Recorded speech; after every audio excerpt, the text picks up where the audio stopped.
Hello friends, स्वागत है आपके अपने परिवार एग्जाम पीक पावर में। मेरा नाम है योगेंद्र और आज की सेशन में हम लोग लेकर आ गए हैं सेमेस्टर 3 का मोस्ट इम्पोर्टेंट क्वेश्चन, जो कि मैनर पेपर और मैनर पेपर में भी हम लोग देखेंगे। तो अर्थशास्त्र अर्थशास्त्र यानी कि इकोनॉमिक्स का मोस्ट ऐसे से इम्पोर्टेंट क्वेश्चन जो कि आपके एग्जाम में पूछे जाने की पूर्ण संभावना बन जाती है। और इससे पहले मैं भी कई सारे सेशन में करवा चुका हूं। अगर उन सारे सेशन को आप लोग अभी तक नहीं देख पाए हैं तो इसी वीडियो के डिस्क्रिप्शन बॉक्स में आप लोग जरूर जरूर उसका प्लेलिस्ट का लिंक दिया हुआ है, तो वहां से जाकर आप लोग देख सकते हैं सीक्वेंस वाइज।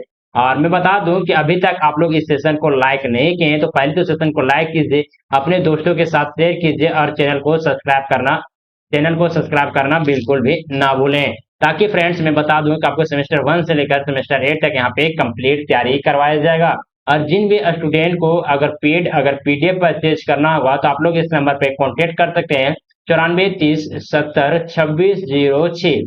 आप लोग इस नंबर पे कांटेक्ट कर सकते हैं व्हाट्सएप मैसेज के जरिए। अगर क्वेश्चन वगैरह में कहीं पे भी अगर डाउट होता है तो आप लोग इस नंबर पे मैसेज कीजिएगा, हम आपको रिप्लाई देने का प्रयास करेंगे। और जो भी स्टूडेंट टेलीग्राम चैनल को ज्वाइन नहीं किए हैं तो टेलीग्राम चैनल को भी जरूर जरूर ज्वाइन कर लें। वहां पे आपको क्लास से रिलेटेड या फिर एग्जाम से रिलेटेड सारा का सारा अपडेट आपको दिया जाता है।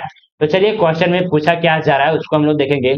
तो विपणन पद्धति के दोष क्या हैं, यानी कि कृषि विपणन के पद्धति के दोष क्या हैं, इसे कैसे दूर किया जा सकता है, यानी कि इसको कैसे दूर किया जा सकता है तो उसको हम लोग देखेंगे। जो कि आता है कृषि विपणन पद्धति के दोष और उनका समाधान, जो कि नीचे दिया हुआ है तो उसको हम लोग देखेंगे। और इसका उत्तर यहाँ से स्टार्ट हो जाता है और आप लोग प्रयास कीजिएगा किसी तरह से पॉइंट बना कर ही उत्तर आंसर शीट में भी लिखें, ताकि जो आपका नंबर कटने का संभावना है वो बिल्कुल भी ना रहे।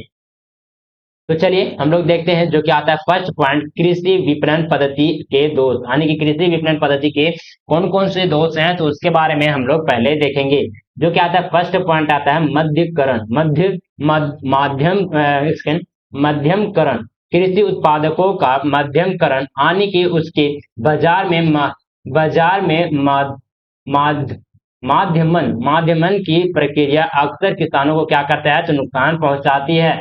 किसान अक्सर अधिक दाम में बेचने के लिए मजबूर हो जाते हैं और उनका आय कम हो जाता है। देखिए थोड़ा सा मिस्टेक है, यहाँ पे अधिक नहीं होगा, समझे ना। यहाँ पे क्या हो जाएगा, कम। क्या होते हैं तो किसान अक्सर कम दाम में बेचने के लिए मजबूर हो जाते हैं, उसके कारण से क्या होता है तो उसकी आय में भी कमी हो जाती है, समझे। यानी कि मध्यमकरण करने का मतलब है ना कि जो बिचौलिया का काम करते हैं ना, तो क्या करते हैं किसी स्थान से भी खरीद कर दूसरे स्थान पे जाकर सप्लाई करते हैं, तो किसानों से कम दाम में लेकर और मार्केट में जाकर ज्यादा दाम में बेचते हैं, समझे। चलिए नेक्स्ट हम लोग पॉइंट में देखेंगे वित्तीय दंगेबाजों की बाधाएं। कृषि विपणन में बड़े वित्तीय दंगेबाजों का प्रभाव अक्सर छोटे किसानों और ग्रामीण क्षेत्रों में अधिक होता है। ये दिग्गज अक्सर अधिक दाम और कम दाम के उत्पादकों को खरीदते हैं, जिससे किसानों की आर्थिक स्थिति क्या होती है तो प्रभावित होती है। चलिए आगे हम लोग देखेंगे तो प्रोसेसिंग और स्टोरेज की समस्या। अधिकांश कृषि उत्पादकों के लिए उचित प्रोसेसिंग और स्टोरेज की सुविधा उपलब्ध नहीं होती है, जिससे उत्पादकों की विफल रक्षा होती है और उनका मूल्य घटता है। कहने का मतलब है कि आप लोग जैसे एग्जांपल में बताऊं कि प्याज है तो प्याज को जो स्टोर करने की जो सुविधा है छोटे किसानों के पास नहीं होती है, तो क्या होता है तो अगर आप लोग कहीं पे भी रख दीजिएगा प्याज को नॉर्मल स्थान पे, तो क्या होता है तो गलना स्टार्ट हो जाता है, खराब होना स्टार्ट हो जाता है। तो उसको जो गिर रक्षा करने में उस फसल को यानी कि उस उत्पादक को रक्षा करने में क्या होते हैं तो किसान या सफल हो जाते हैं, विफल हो जाते हैं, और क्या होते हैं तो उसका मूल्य में भी क्या होती है तो गिरावट देखने को मिलता है, यानी कि घट जाता है, समझे। तो इस पॉइंट को भी आप लोग मेंशन कर सकते हैं, ये भी एक बहुत ही बड़ी समस्या देखने को मिलता है।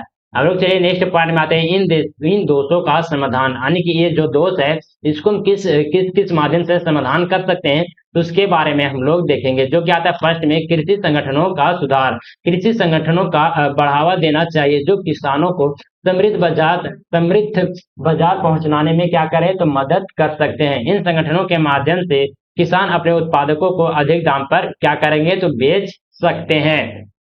चलिए नेक्स्ट पॉइंट में हम लोग देखेंगे तो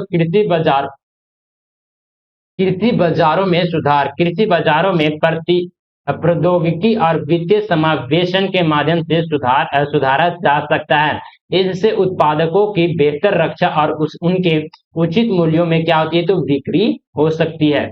चलिए अगले पॉइंट में हम लोग देखेंगे, तो सरकारी नीतियां और प्रोत्साहन। सरकार को कृषि विपणन के लिए व्यापारिक और वित्तीय वित्तीय सुविधाओं को क्या होता है, तो बढ़ावा देना चाहिए। इसमें इससे नए बाजार के विकास और विदेशी निवेश को आसान करना और उत्पादों की सुधारी की रख रखाव को शामिल किया जा सकता है। चलिए अब इसका हम लोग निष्कर्ष को देख लेते हैं, जो कि 2 लाइन का निष्कर्ष है। तो निष्कर्ष भी लिखना एक इम्पोर्टेंट ये पॉइंट बन जाता है अगर आप लोग सब्जेक्टिव एग्जाम दे रहे हैं तो हम लोग निष्कर्ष में लिखेंगे, इस कदमों के माध्यम से कृषि विपणन पद्धति को सुधार किया जा सकता है, जिससे किसानों की आर्थिक स्थिति और कृषि उत्पादों का विकास समर्थन मिल सके। तो आपको ये सेशन कैसा लगा, प्लीज हमें कमेंट के माध्यम से जरूर बताइएगा।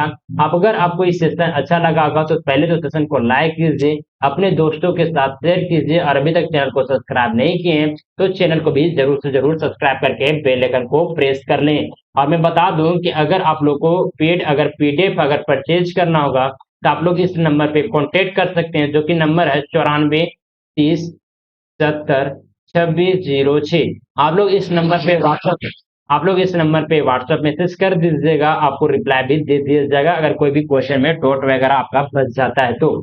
Thank you for watching this session. जय हिंद, जय भारत।